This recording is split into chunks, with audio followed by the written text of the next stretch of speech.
Good evening, everyone, and welcome along to Weathering the Storm, the Retail Expert Panel. This webinar this evening is brought to you by Blacktown City Council in conjunction with the Hills Shire Council, Penrith Council, and of course, Cumberland City Council. My name is Jeremy Carter, and I'll be the webinar moderator tonight. And really looking forward to spending the next hour with you to discuss really what's going on in retail and how do we make the most of the current situation. We've got some amazing experts with us this evening, and we have a whole bunch of questions that have been put to us by people who've pre-registered for this webinar. If you'd like to hang around afterwards, after the webinar finishes at 7 p.m, we might have a little bit more of an informal chat if any of you would like to stay around and ask a few more questions. Just to give you a little bit of background on myself, I'm the CEO of Rapport Leadership International. I've been a business coach for the last 15 years, and my passion is in really educating business owners. I've been working with the Hills Shire Council for the last 4 years on their Smart Series business education, and also delivering this year the Business Success Program for Blacktown City Council. Just to give us a little bit of context moving into our discussion this evening, I wanted to talk about a report just released by the Department of Education, Skills and Employment about how COVID-19 is affecting businesses. And the research they did showed that almost 60% of businesses were affected what they termed as a great deal. 67% were seeing lower demand for goods and services, and 37% were already running into cash flow issues. And we're going to be talking tonight about some of the things we need to do to make sure that we manage our cash flow and sustain our businesses through these challenging times. 33% have had to change business practices, and it's interesting how fast businesses get into the habit of this is just the way things are done. But one of the interesting things with COVID is it's forced a lot of businesses really to look at their business model and look at new ways in which things can be done. And I think there's a lot of businesses surprised by really how fast they have been able to change their business delivery model. 30% have reduced staff since the onset of COVID-19, and 28% plan to reduce more staff in the coming months. So this is just a little bit of interesting background data. If you're interested in staying up to date with that, I've put the link on the slides here on the Labour Market Information portal at the Department of Education, Skills and Employment. So let me take a moment to introduce our panelists for this evening. And I'll start off actually with the brains of this operation, David Somerville, the Head of Economic Development at Blacktown City Council. He heads the Economic Development Strategy and is really focused on business facilitation, international trade, and growing the advanced manufacturing sector around Blacktown City.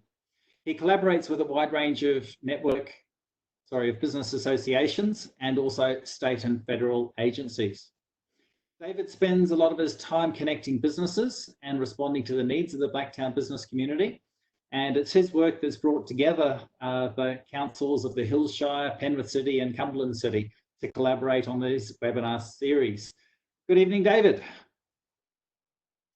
Next, I'd like to introduce Anthony De Cruz. Good evening, Ron. Hello, David. Anthony is the Regional Engagement Manager for Service New South Wales for Business. He joined Service New South Wales in 2016 in the newly created Making Business Easier project team. He was responsible for setting up the now successful Business Concierge service within Service New South Wales for Business. And we'll talk a little bit about that because they've actually added resources specifically for COVID-19. His key focus is making starting and running a business more accessible, including initiatives like business guides and the aforementioned Business Concierge service. Prior to working at Service New South Wales, he held roles in investment banking and the wealth management sector. Welcome along this evening, Anthony. Thanks, Jeremy. Good evening, all. Next, I'd like to introduce Ben Lees, who is currently a Principal Advisor to the New South Wales Small Business Commissioner. He ran the New South Wales Small Business Friendly Councils program and has recently been taking a lead role in supporting small businesses through disasters, including the drought and summer bushfires.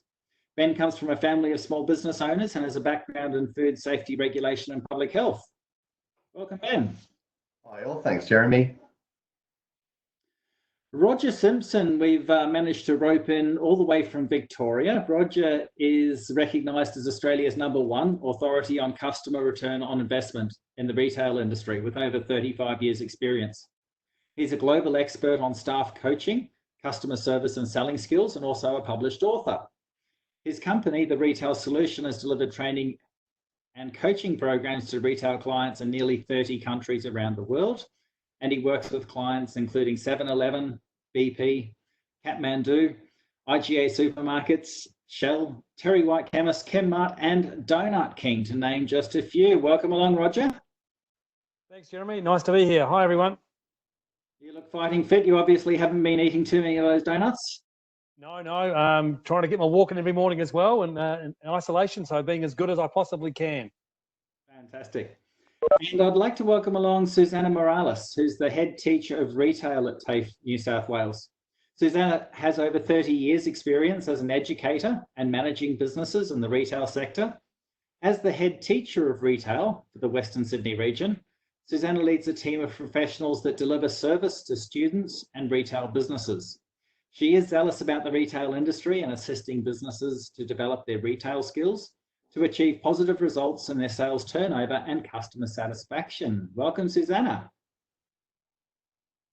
You're a little bit muted. Let's just unmute you for a moment. Welcome, Good Susanna. evening, everyone. Hi, I forgot to unmute myself. Hi, everyone. Thank you for having me. I've got to say, Susanna, you look fabulous when we take into account how hard you must have been working over the last 4 weeks to translate all of your teaching in the classroom to being able to teach online. I don't usually put so much effort for the students, so please take notice. I did my hair. Thank you, Jeremy. Wonderful. So we're really blessed to have all these experts on the panel this evening. And I wanted to start with an opening question for the panel. And what do you think business owners, retail business owners, should be doing or thinking about right now to give themselves the best chance of survival or business success moving forward? And I might pass to Ben to open up on this question. Sure, thanks, Jeremy. And look, I'm going to focus on the survival element because the Small Business Commission is the voice of small businesses in New South Wales government. We're also help businesses to mediate problems when you get into issues with your lease. We do have some different services that we can provide, including mediation. We can help you out if you're having a problem with a lease. If you're having a problem with not being paid, we can help get those issues sorted. So do please look us up if you're in any difficulties. We do understand that many businesses that are very good in good times have had it really tough recently. So I'd say get in quickly. Don't wait until you're in big strife. Do get in as quick as you can. Seek advice and get your problems sorted. Now, the other thing that I'd encourage everyone to do is to get onto Service New South Wales and claim all of those lovely grant, which is available for people who've suffered greatly from COVID, which I'm sure Anthony will talk through. Also, make sure that if you do need business advice, that you're talking to council, that you're talking to Service New South Wales. They can point you in the way of some free business advisors who can come out and help you to adapt your business. But the most important thing is look after yourself. Do make sure that you're taking the steps that you need to look after yourself as well as your business. I've known through bushfires that these things can creep up on you, and I've seen a lot of mental health impacts on people who are struggling to keep their business going. So do look after yourself, look after each other as a community, and reach out for support before it gets too late. That's my key message for business. Thank you, Ben. And it's interesting with COVID-19, it's really been a little bit of a lottery in terms of there's been a lot of losers, but there's been several industries that have actually been winners. David, you were talking about this a little bit before.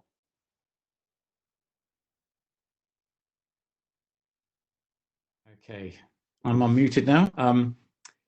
Thanks, Jeremy. I think the two things that I've been talking to two shopping centres and to several business associations, and the two things that I think I take away from what businesses need to be thinking about now is to collaborate and to adapt.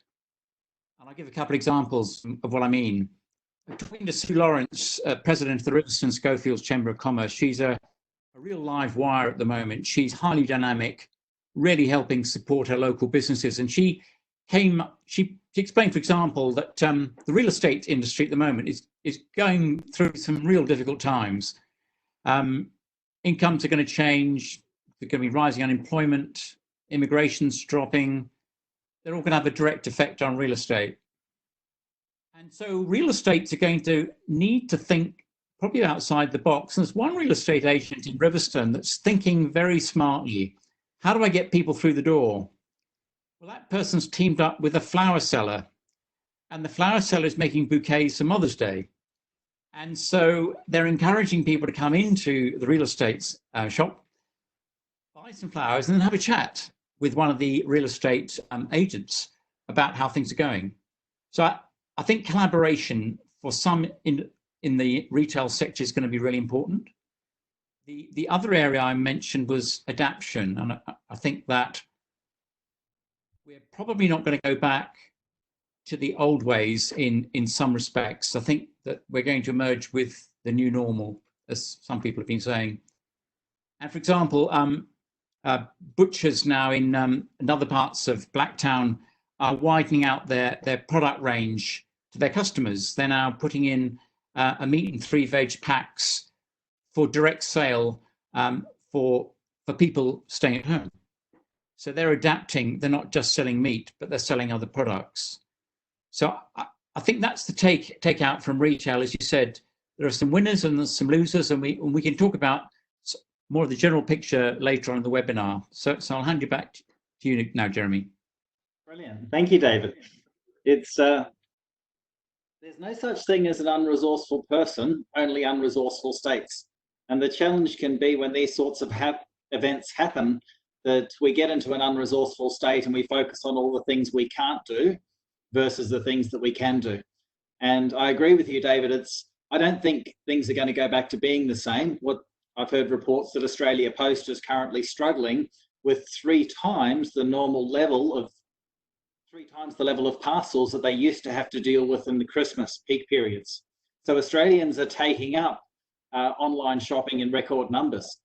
Roger, what's some of your thoughts in terms of what retailers need to be thinking about at this time? Thanks, Jeremy. Yes, that's interesting about online is that what I've seen, obviously, and everyone's experience, of course, is that online's had a massive turbo boost because that's pretty much all anyone could actually do. So, and I think that's going to be a challenge because it's come a lot earlier than would have happened traditionally. So the challenge about that is people have had a number of weeks to recreate a new habit of buying online. So when we go back to whatever's supposed to be normal, a lot of people are going to still stay online. So my advice for retailers, and again, we've got a mixture. We've got some retailers that are still trading, and we know a number that are actually still closed and will reopen gradually. So I think the key thing that we've got to be really, really mindful of is particularly customer safety and team member safety. So that has to be absolutely no debate. That's absolutely paramount. And so all those safety measures that stores that have been trading through have adopted, the signage, the hand sanitizer, etc., and mask, gloves, number of people. We've got to make sure that when customers come in, they observe that very clearly. And you see lots of stores now have put in sneeze guards. So if you haven't done that, then it's another cost, but it's absolutely imperative that retailers go down this path. And we used to sort of hide when we were cleaning. We didn't really want customers to see it, but I think that's an opportunity now to bring that more into the forefront. So customers, these guys really care and they're cleaning. And this is the big opportunity, is that what customers haven't got online is they haven't got that personal positive feeling only created by human beings. So that's the one thing that I think retailers have got to really, really focus on, is upping their service and making sure that every customer receives amazing service. And going to the other extent that they haven't received either is, the beautiful smells at a bakery, you go into a flower shop, etc., and there's beautiful smells.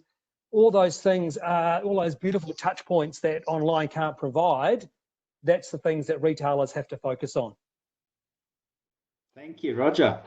It's I'll share a slide a little bit later with the recent McKinsey study of some of the factors affecting the in-store experience that I think all retailers need to think about.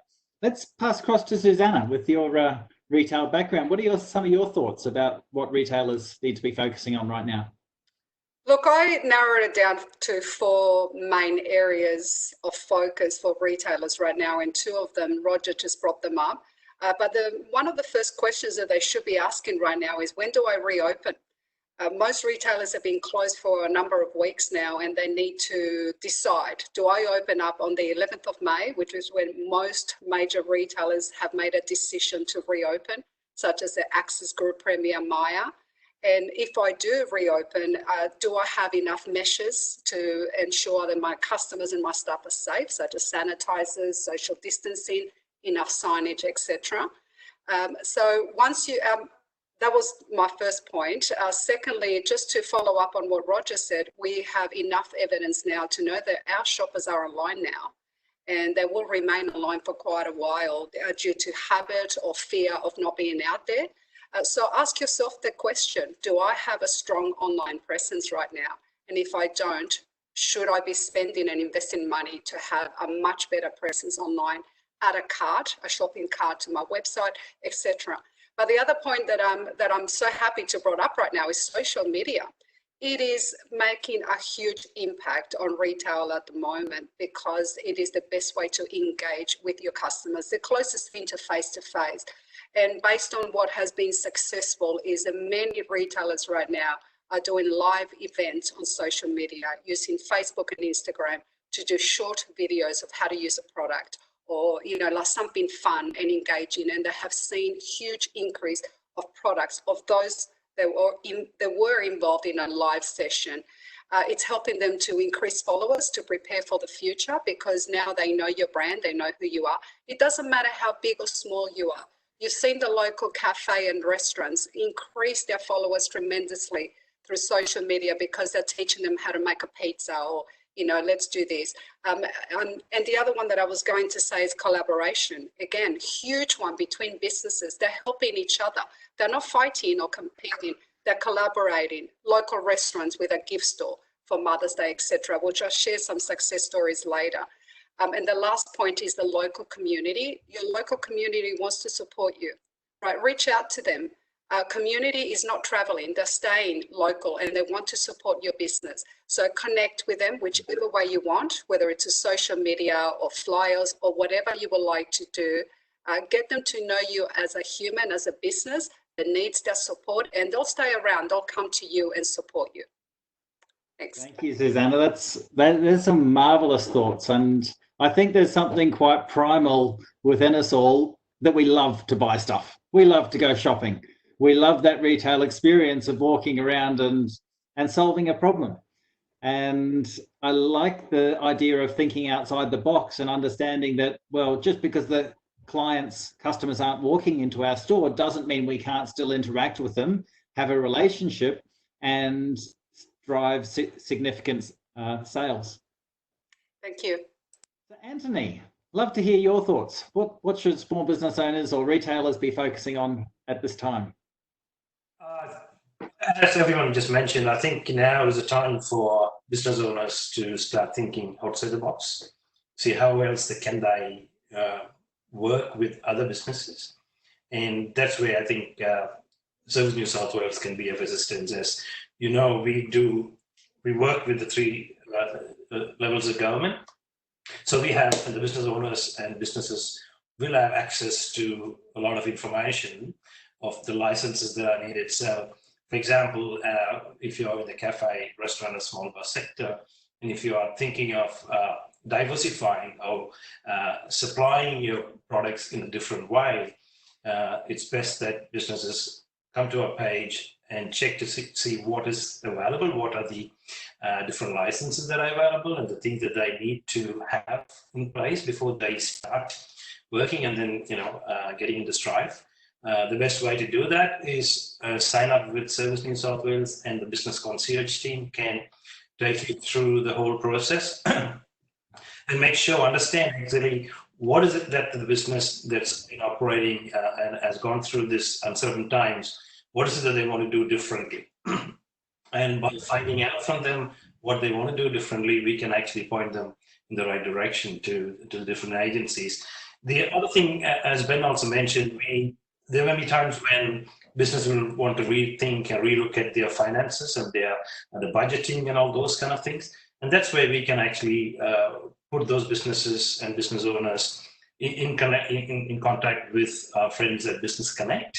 Again, they have the free advisory service. So that's the difference. They are advisors, they're professional advisors, and they can provide that advice as well. So we can work with the businesses, we can work the business owners, see what is it that they want to do, how can we support them, and we would love all businesses to use Service New South Wales as the first step if they want to take it to kind of get the guidance and support as they navigate through this difficult times. Anthony, I'd like to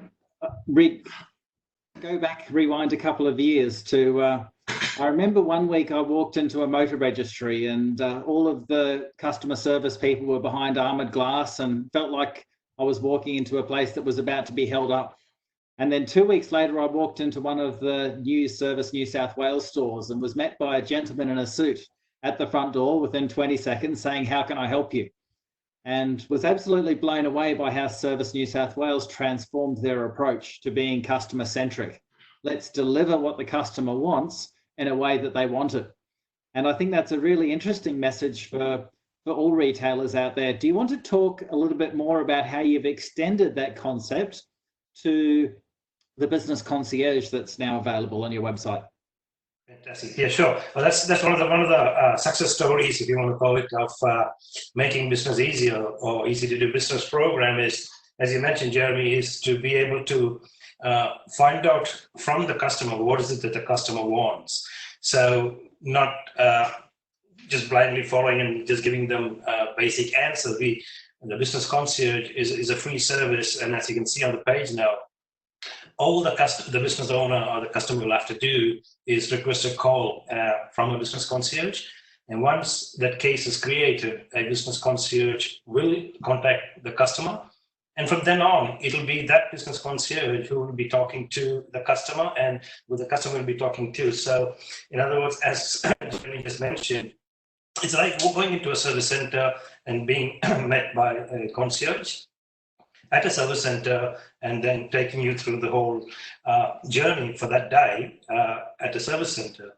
But in the service making business easier part of it, that business concierge will be with you till the end of your journey to make sure that you have all the licenses in place, make sure you get the right guidance. And so how it operates is that the business concierge will talk to the customer and find out what is it that the customer actually needs, what is the big picture, not letting the customer do things in silos and then finding out that, oh, they got to do this and they got to done it at the same time. That saves a lot of time. At the end of the day, the main game or the main goal is to cut short the whole time that it will take a business to open. And by doing so, businesses can start earning money. They can open the doors quicker. And at the same time, in this particular environment, is to make sure that they actually have the right licenses. They have in place everything that they need to successfully run the new evolved business, if you want to call it. You have to be sure that it's all there. Absolutely.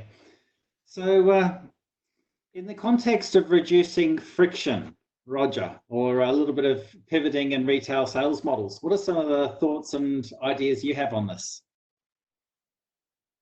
Yeah, so for me, Jeremy, I guess pretty much what Susanna said as well before is that I think there's a lot that retailers can be doing, and if they're closed, I think they need to be particularly communicating with their customers that and I think Instagram's such a powerful vehicle for doing that. Letting people know that you're still alive and you intend to open up really soon. So I think that's one way. But just letting, I think it's important to let customers know that, as I said, you're actually you're going to be opening soon. Here's some things to look forward to, etc. So yeah, look, I think all of those things will be really helpful. What I'd like to do is show one more slide, and this is actually without notice. So I'm going to hit Roger with this one. Thanks, Jeremy. And you may have already seen this, Roger, yes, which is a survey just released by McKinsey about 70% of respondents cite product availability as being the dominant driver of in-store experience during COVID-19. Yep. And I think there's some pertinent points here for people in retail to get inside the minds of consumers and what they need to be able to deliver for the consumers. Yeah, and you can see that's exactly the point. Is that customers are still, you know, we're quite nervous about going out somewhere because we haven't been allowed to, and what's it going to be like when it reopens, etc. So no surprise at all that product availability would be a key one, because they want to make sure we don't want to make unnecessary trips to go into a store, then find they haven't got it, etc. So this is and again what Susanna said before, I think is so important, is that retailers have been caught out that haven't got an online presence. And when COVID came along, is that everyone was just buying online. There's no other choice. So, and that's something that I, even though I'm a bricks and mortar guy, I always talk about, is that retailers have got to have both, because customers want to shop when they want to shop, how they want to shop, and what format they want to use. So that's why, and big issue has always been about stock. Is that even in prior to COVID, one of the most frustrating things is actually calling a store or just going into a store and you can't find the product, and then the salesperson's unhelpful. Oh, I don't know. But even if they were at another store, we can get it sent to you. It's all such a hassle. So one of the big things is that that retailers need to look at is about how do we have online and up-to-date inventory that we can that team members can access to, but even customers can.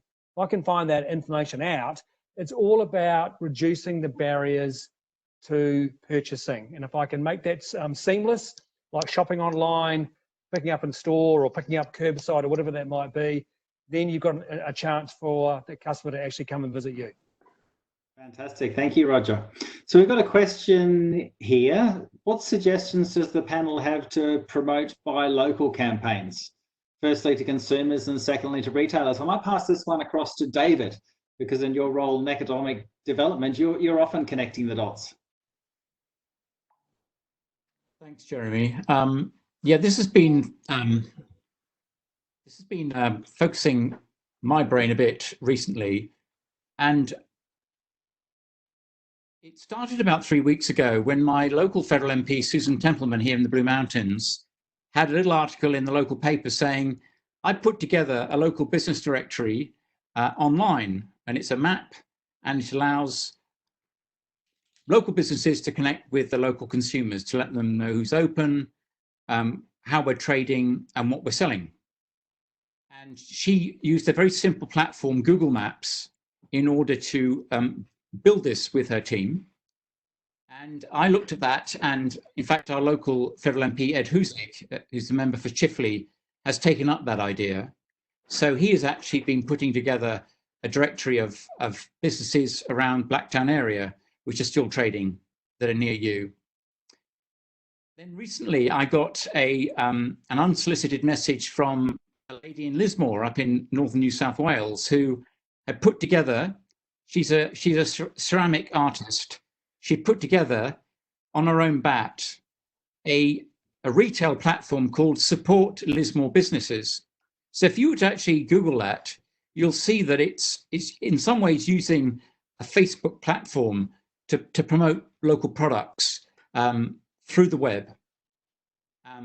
And down in Sydney now, the City of Parramatta has collaborated with a new startup called Spot Parking, and Spot Parking now have developed a product called Spot Local, in which they've helped the City of Parramatta register businesses online using their map platform to do a similar process. And as I explained in the webinar this morning, or earlier this afternoon rather, the Rouse Hill Times has also been promoting a business directory online. And so if you go to Rouse Hill Times Facebook page of earlier today, they link you to a Daily Telegraph site, which allows you to register and subscribe and get your business on a similar directory. So shopping local, one of the best ways of doing that is bringing the customer and the retailer together online. And I've been working with 2 of our local business associations to see if we can get a local business directory and interactive map up and running in our Blacktown area. Fantastic. Thank you, David. It's there's a saying, every cloud has a silver lining. And if there's a silver lining inside this COVID-19 crisis, my wish is that it's government's realisation that we can't depend on the overseas to produce all the food for Australia and to manufacture everything for Australia. So I think we'll see a renewed focus in terms of supporting a lot more local production and manufacturing. And this is also, the sentiment also seems to be spreading through the Australian public, with people asking for an Australian-made aisle at the supermarket and a real push to support some smaller retailers. And what are your thoughts on this, Roger?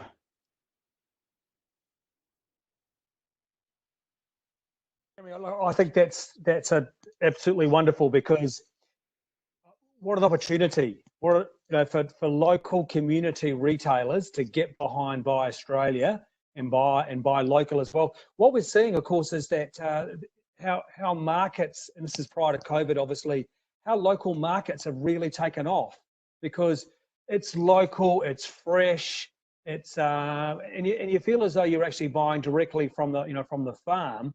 And so they've had huge success. And it's interesting that you see as well that sort of boutique and specialty retailers have a place inside shopping centres right next to a Woolies, a Coles or an Aldi, because people go, it's local.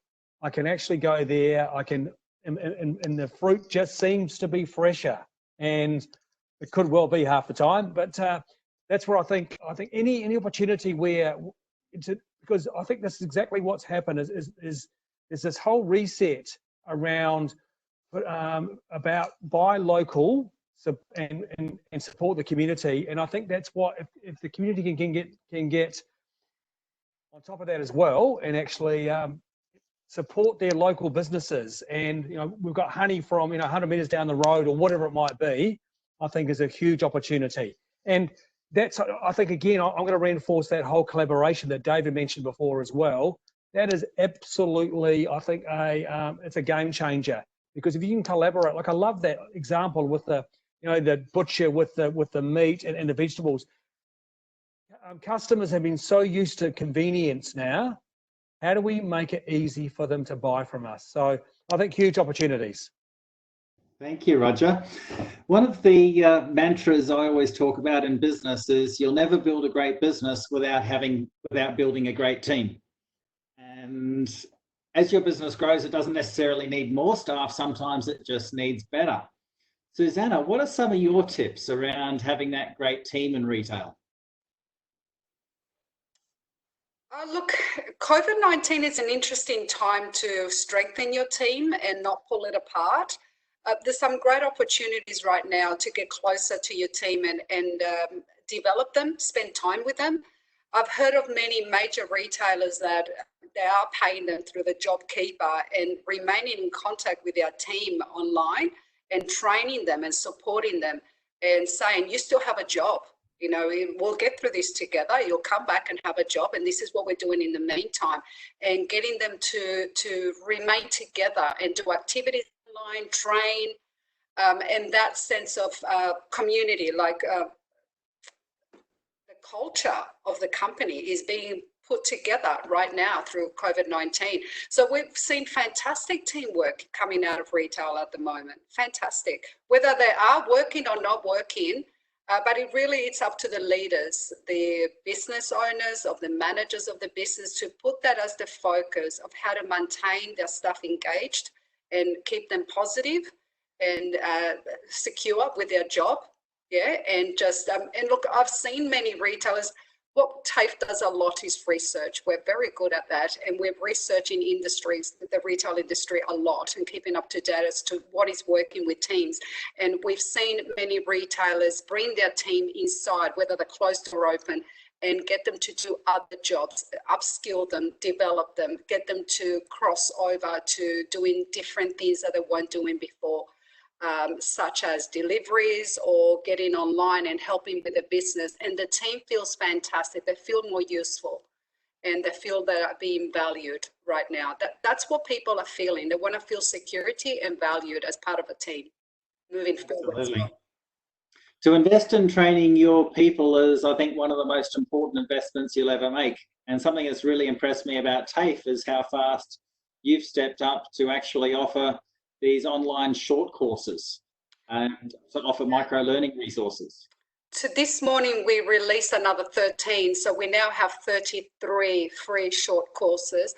And what I like about the website that it was updated this morning is that there's the actual link that you're showing on the screen right now. It's targeted business. So there's actually a question says, are you a business owner? Please go here. And there is not a better time to upskill yourself if you're a business owner or a manager, and to upskill your team. They're free. They're short courses, which means there's 1 unit to 2 units max, easily done, and you're going to end up with a much better skilled team out of this. Great opportunity. And one of the great things with education is you've got it forever.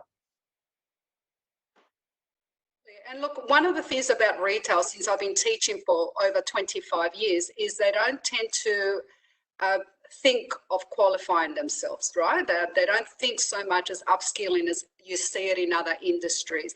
And you'll find that they just sort of, they go with emotions and they work and they forget to upskill, right? They don't put a priority on it. So there's not a greater time now for retailers to think, okay, well, what can I become stronger at? What new skill can I learn? And I apply it in my business and in my future moving forward from COVID-19. For example, there's many short courses at the moment on social media engagement, marketing, e-commerce. Very interesting courses there that you might have considered in the past, but now is your chance. Thank you, Susanna. So Ben, you're next in the firing line. We've got a question from one of the attendees about how do I negotiate with my landlord? Yeah, excellent. Well, the first thing to say is that there is a new code of conduct for this type of negotiation with COVID. It was ratified just last weekend in New South Wales, so now it's officially part of our state regulation. So the first thing I'd say is the principles of this are, in a nutshell, and of course, the first thing you should do is probably go on and Google the code of conduct and just have a read. It'll tell you what's expected. But basically what it talks about is the need to negotiate. So your landlord does need to talk to you, and you need to talk to your landlord as quick as possible. You need to be open and transparent about what the impact of COVID has been on you. And a lot of the delay that we find reported to us comes when people aren't giving each other information, or there's feeling between the parties that you're not being open and honest about their situation. So do try to be as forthcoming with your landlord as quickly as possible.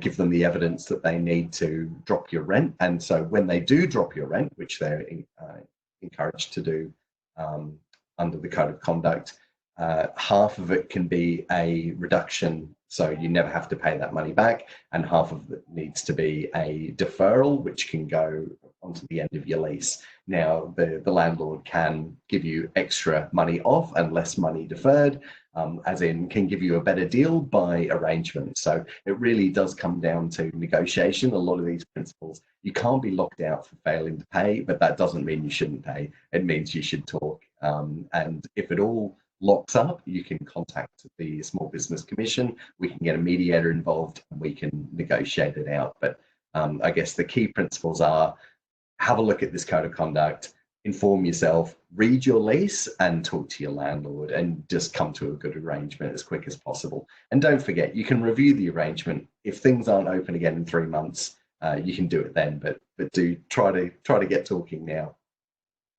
Thank you, Ben. One of my favourite sayings is, in this lifetime, you don't get what you deserve, you get what you negotiate. And I think what you're getting at is about being proactive in the communication. And sure. I've had a few businesses ask me, what do I do? And as I said to them, listen, you made an agreement there. What you need to do is at least pay something. And it's completely understandable if you can't afford to pay the full rent, but pay what you can afford and keep the conversation open, because the landlords want to keep you there. The new tenants aren't running around bidding for rental properties right now, so it's in the landlord's interest. And I've heard that Westfield is also really changing their tune about supporting their retailers. Yeah, so a lot of the big retail shopping centre managers have been really terrific and very proactive about reaching out to their tenants. So we've been reported, maybe not in every case, and we're happy to hear if that's not right for you. But I'd say the other thing to remember is a lot of the calls we get are actually from landlords saying, my tenant won't negotiate with me, I'm terrified about what's happening. So a lot of them are small business owners too. So it is important to remember, keep the lines of communication open, and ask for something fair, and do ask for it. Don't assume that you'll get it right. Just a reminder, I just jump in there and just add to what Ben just said.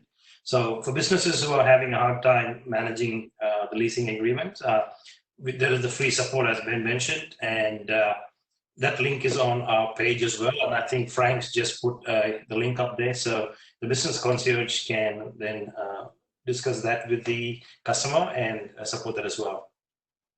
That's right. And if you go through service, then they can tell you about everything else that's available for you. So if you're looking for assistance and advice right now, where are some of the places you ought to be reaching out to, David?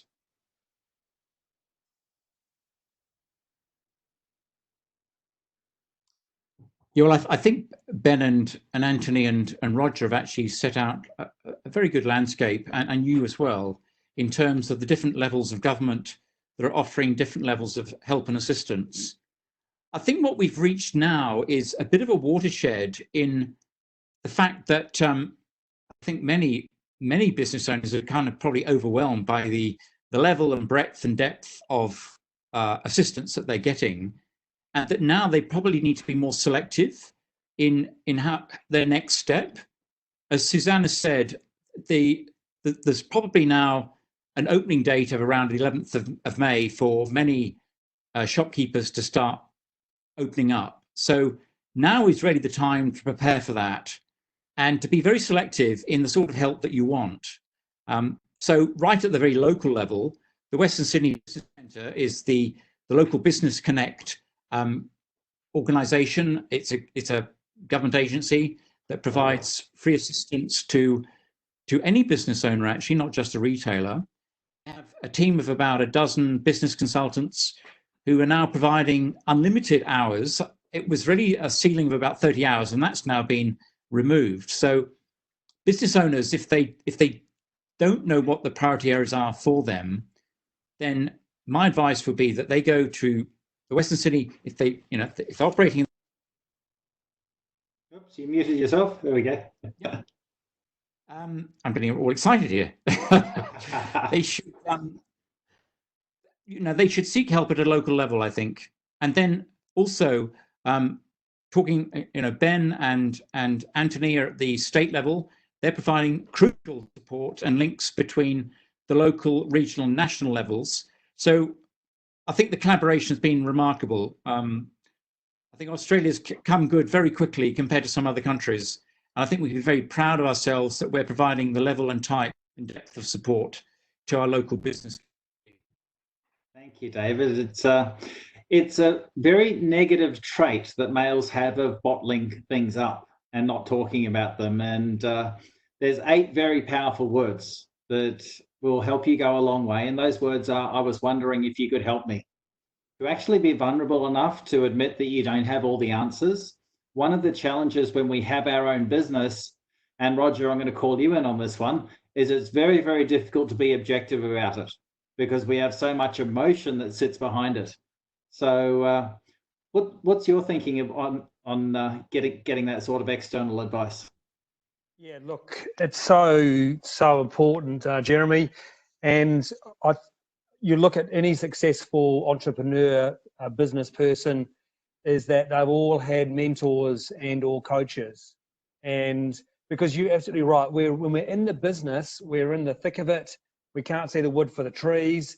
Whereas you get a mentor or a coach, or obviously with what's available through the business support, small business, etc. with Ben, is that you just get someone from outside to actually come into your business, have a discussion, and then it's amazing what they'll actually see and help you unpack. So I'm an absolute big believer. I've had business coaches for sort of 20 odd years, and yeah, I think it's the only way to go. And it's like we always in retail, everyone would understand that the process of mystery shopping and whether you're an advocate or not. And I know some retailers love it, some don't. But again, you're getting someone independent coming in to check out your business and give you a report on how are you actually going. So it's invaluable because we get very store blind. And I do a lot of work with the Beechworth Bakery Group in Victoria. And Tom O'Toole, yes, everyone, I think quite a few people know who Tom O'Toole is. And one of the key things he said is that all my team have to walk in through the front door because that's what my customers do.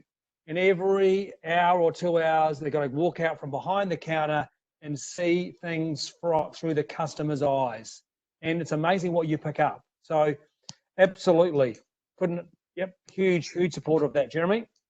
Thank you, Roger. And one of the other secrets is go where the customers are. So online shopping has gone absolutely bananas.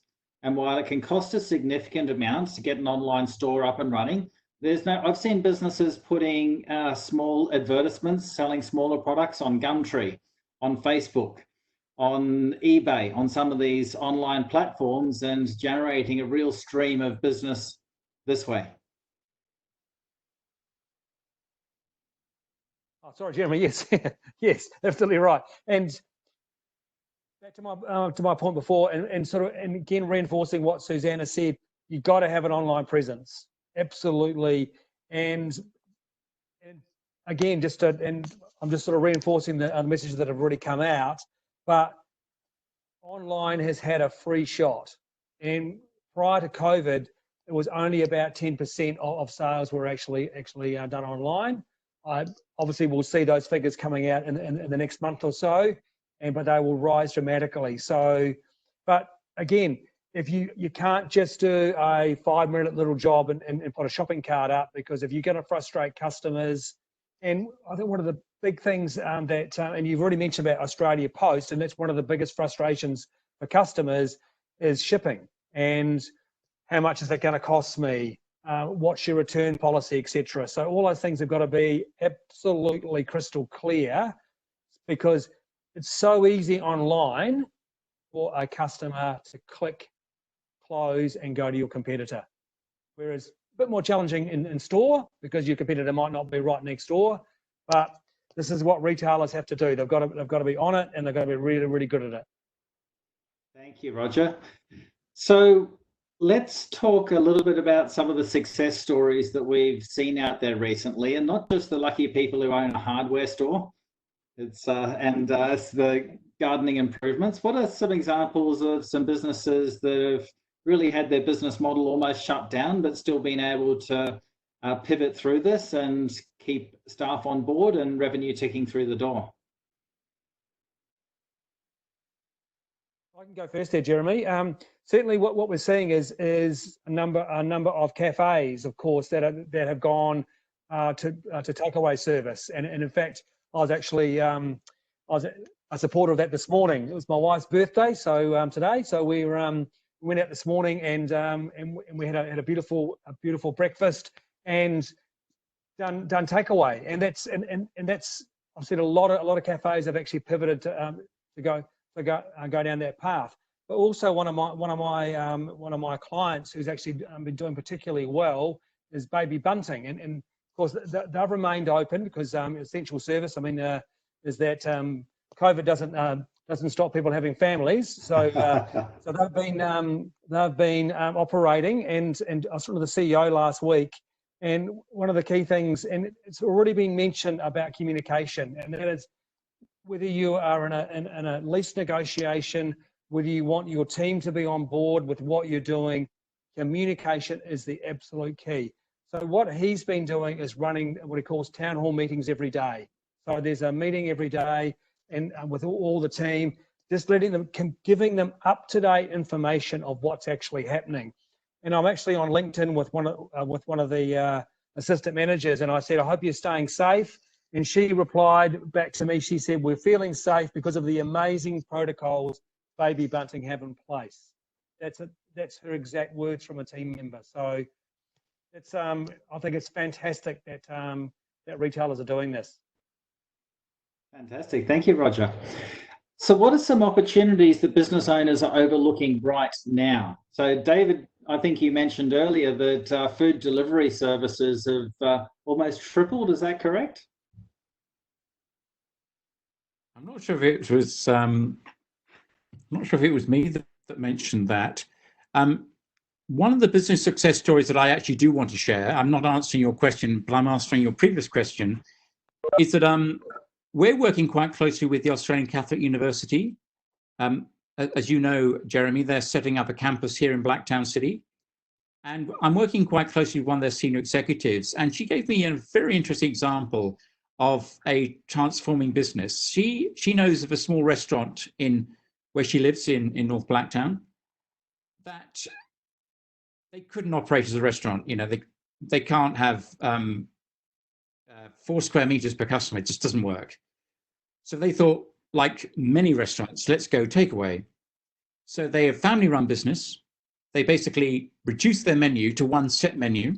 They said, we're going to do takeaway. We're going to promote and advertise the business. We're going to work out our costs. If we sell 50 meals a day, we're going to break even.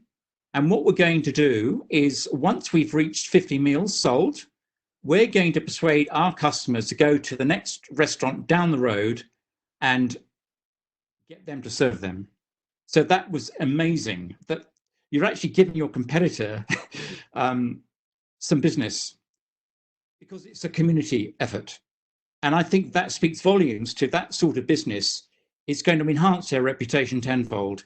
Even though they're losing business, potentially, they're going to gain in the long run because they're going to be seen as really sharing the pain. And I think that's one really beautiful story that's come out of this. And I think if more restaurants could do that, everyone's going to benefit. Absolutely. That's a wonderful story, David. There's nothing like a crisis to bring out the best in people, and also the worst with those people who are stockpiling toilet paper and attempting to sell it for exorbitant prices. Susanna, a couple of thoughts as we move towards closing. What are some of the opportunities you see that businesses may be overlooking? I see that there's a combination. I love the human creativity right now out of retailers, and there's many success stories that I wanted to share because it makes me the most excited. But I think that what some business are missing out on is just getting bogged down by the worry of my rent, of my cost, of my wages, and not focusing on the opportunities that come out of every crisis, and just focusing on what they can do as a business. What makes me unique? What can I do? What opportunities can I pursue right now? Such as delivery, like on the, or can I'll just give you an example of what some local businesses are doing, and just the lack of creativity. That's what I think they're missing with their businesses, is they have like a night that's called Pinot and Picasso. And some businesses, they sell craft. They've joined up with local bars because obviously they're not open, and they run a Pinot and Picasso night live on Facebook or Instagram or whatever. So the bar has supplied the alcohol, the craft hobby store has provided the craft. They sell it either online, deliver it, and then everyone gets on Zoom and they drink and they paint under the instructions of an instructor online live. And it's things like that, creative. And don't miss out on those opportunities. I know that you're worried businesses. I know that there's a lot of concerns, but just try to focus. Don't look that way and look this way and look everywhere. Think outside the square. What can you do that is unique to you and that you can start doing it right now and react, be flexible, fluid, and come up with some great ideas. Use your team to discuss them and take COVID-19 as a chance to do something different with your business and make it successful. Copy other people. Great idea. There's so many people doing wonderful things in retail similar to your businesses. Check what they're doing and do something similar. Susanna, I love your advice. It's impossible to drive while looking in the rear view mirror. And we can't change what was, but what we can do is we can get a clear picture moving forward. And instead of using that word copy, may I suggest learn from? And market research is so powerful, and imitation is the highest form of flattery. But in this environment, we've got to make the most of every opportunity as it comes. Be inspired. That's what I had on my notes. Be inspired by what the successful retailers are doing right now. Yeah, absolutely. Business is energy, and as the business owner, if you're not fired up, energetic, and with a vision of where you want to go, your team's going to be absolutely dragging their feet as well. And we can't focus on what we've lost. We've just got to focus on what we can make of the opportunities that sit around us right now. And it's so encouraging to see the level of resources and support that have been rolled out by both the federal and the state governments to support small business. If you haven't already, make sure you've made contact with your accountant, because your accountant is your best friend in accessing some of these grants. And it's pretty much free money. The JobKeeper and some of the other business grants that are being put out there, and you would be crazy not to take advantage of them if you're eligible. So don't make the excuse, I don't have time. If you can't do it yourself, get some assistance. And there's all sorts of wonderful organisations like the Small Business Commissioner, like Service New South Wales, like your local council economic development department, retail specialists and consultants like Roger, who are all out there and want to see you successful. So I'd like to take this opportunity to thank each of our panelists this evening for spending time with us and so generously sharing of your knowledge. You've done an absolutely amazing job, and on behalf of everyone, I'd like to give you a round of applause. That was just terrific. A very big thanks to the Blacktown City Council, David Somerville, and also for the Hills Council, Penrith City Council and Cumberland Council for getting behind this initiative. So this is the second of 4 webinars. We're doing another one tomorrow morning specifically for manufacturing, and following that, again, one for professional services. Something I'm going to ask people on the call tonight to do is to fill out the survey link, because we'd love your feedback on what we did well, but more importantly, if we can run some follow-up webinars to really support you and provide specific help and advice in particular areas, we would really love to know. So with that, I'd also like to thank the participants for spending your valuable time with us this evening, for sending us such great questions.